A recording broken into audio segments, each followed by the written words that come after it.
there was ever a photo that accurately depicted what the Border Gavaskar Trophy is like over the last 10 years, this is it right here. One of the very best bowlers to ever tour this country, one of the very best bowlers to ever play this game. Jasprit Bumrah has us fearful on every single ball, and we can't handle it right now. After bowling India out for 150 on day one, Pat Cummins and co. rolled out the red carpet for India and said, have an easy test win. But I don't want to take too much credit away from India. I mean, from that point when they were bowled out for 150, they played just about the perfect test match from there on, showcasing why they've been successful in Australia over the past however many years, because they smelt blood and they didn't let up. Australia get into positions of strength, we let up. That's the big difference between Australia and India right now. They rolled through us on the first evening, but then once they had the game in their grasp with that first innings lead, they were absolutely relentless. In the era of Bazball, in the era of strike rates, in the era of intent, all these buzzwords, all these terms that we hear, Jaiswal and KL Rahul showed Australia how to bat, they showed the world how to bat in Test cricket. Earn the right to then play attacking cricket once you have developed a real stronghold in the game. They set things up for Virat Kohli. They had Marnus Labuschagne bowling negatively around the wicket in the end. That's what happens when you set up a platform. Yashasvi Jaiswal is an unbelievable player, and I wish he was in our team. KL Rahul is the biggest enigma in world cricket. How that guy was averaging 33 and 53 test matches before this game was incredible. Now, the thing is, what will Australia's response be? I don't think they'll make any changes. You know, Pat Cummins has come out in the media and said that he doesn't expect there to be many changes, that he's not a selector, but if you had to guess, there wouldn't be many changes, and I don't expect them to. They've stuck with this team for a long time. And we talk about the aging nature of the team, and that's true. You know, there's a lot of players here that are not as effective as they once were, particularly on the batting front. But there's a problem against India. There's a problem against India. You know, we speak about our batting worries, which is, yep, very true, but we haven't been able to do the business against India for the last decade. We've won 2 of the last 11 home tests against India, 4 of the past 18 home and away. We're in the mud. We get some fans saying, don't overreact, take it easy, this team can bounce back. And it's true, they can. I'm not giving up hope just yet. It's not looking particularly great when you get smashed like that in the first test of a series. But things can change. Cricket is a funny game. 2024 has been a funny year in this test match, full of unpredictabilities. India bounced back after 36 4 years ago. So anything's possible.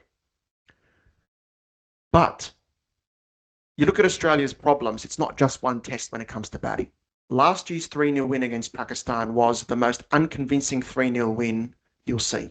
It was a 3-0 win that did not accurately depict just how close that series was. If Pakistan could catch, they would have beaten us in at least one of those tests, possibly 2 at Melbourne and Sydney.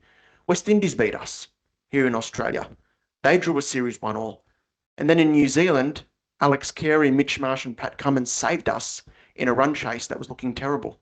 We were in all sorts of trouble in that game. So the batting cracks have been there and they've been exposed here. And I think one image that showcases just the difference between the two sides when it comes to batting in particular. I know India have got their problems with the bat, but in this test match, this one image showcases it perfectly. KL Rahul has got his head over the ball, the front knee bent, the bat straight, playing the ball late. Marnus, whose technique was his big strength when he came into the test side a few years ago, has got a fully straight front leg, an angled bat, and his head way out in front. And of course, the front foot stuck on the crease. If that ball does a little bit and moves, well, you're on a hiding to nothing because you're in no position to deal with it. You're going to square up. And that's the case for a number of our players as well. It's not just that we're not scoring runs. It's technically there are big issues. And they've got to work on it in this week in Adelaide. If Marnus Labuschagne does any bowling in the 10 days between the test matches and thinks about bowling a bouncer once again, then he deserves to be dropped. And the coaches, they all deserve to be sacked. So how is this team going to bounce back? How's this team going to bounce back? There's got to be a lot of work that's going to be done with the top order, with the bat, in the lead up to that Adelaide test, because you're going to deal with potentially Mohammad Shami as well, with the pink ball under lights. How are you going to deal with it? The technique, the way you play, the defence. The defence has got to be your cornerstone of the game, and Australia are not getting that right at the moment. We are not defending well. India in that second innings dealt with Australia's best deliveries very easily. We cannot deal with India's good deliveries at the moment. There is no confidence we're always on edge watching Australia bat at the moment because the defensive game is quite poor, as we mentioned with Marnus. Steve Smith as well. Lots of squaring up.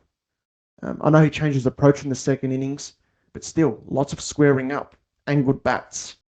This is a big test as well for Pat Cummins as captain. How's he going to respond?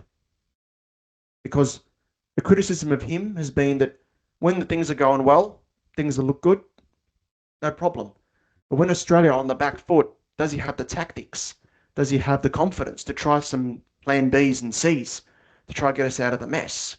This is not me questioning his position as captain. This is not me calling for him to be sacked by any means, but it's a big test for him to get this team up and running for the next game because we have to win it. It's a big test match for the bowlers as well. Yes, the batting is a lot of our focus, but we were way off with the ball in that second innings, particularly up front with the new ball, which I think is a key reason why we lost that first test. We were so flat with that new ball and let India get off to a good start. And I tweeted when India were none down for 20 or none down for 30 that it was looking very, very good for them because they were rotating strike and the pitch didn't have a lot in it. And we came out quite flat in our second innings because we were just bowled out for 104. But there's the difference between India and Australia. They get bowled out for 150. They come out believing they can take a lead. They blow us away. We get bowled out for 104. We're feeling a bit sorry for ourselves, I felt. Very flat in the second innings. That being said, credit to India. As I said, they played just about the perfect test match from midway through day one onwards. The bowling on the first night was unbelievable. Bumrah, Siraj, Harshit Rana, so good. And then Jaiswal, KL Rahul setting up that platform. Perfect test match batting. Yes, we see on social media the fours and the sixes, the highlight reels, but it's the nitty gritty. It's the nitty gritty of the defense. It's the groundwork that you do that wins you test matches. It's batting long that wins you test matches. It's not the fours and the sixes per se. It's what you do leading up to that. And those guys were outstanding. Virat Kohli, trust Australia to play him back into form. He's called King Kohli in India and we helped put the crown back on his head. Marnus Labuschagne bowling bounces from around the wicket and there was no mid-on in place. So Virat Kohli backs away and swats it down the ground. Here, Virat, have a century. Not good enough from Australia. Not good enough. For 10 days to Adelaide from now. It's a massive test match for Australia when you consider the Border Gavaskar Trophy, trying to win that back, and also the World Test Championship. We want to try win that again. How are we going to respond? This is a big test for this team. I don't expect many changes, but if we go badly again in Adelaide, I think there might need to be some changes.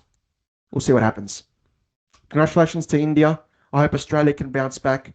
Guys, do subscribe to the channel if you like this content. We run our podcast as well, the Crickblog podcast on here, and catch us on @CrickblogPod on X and Instagram as well. Thanks, guys.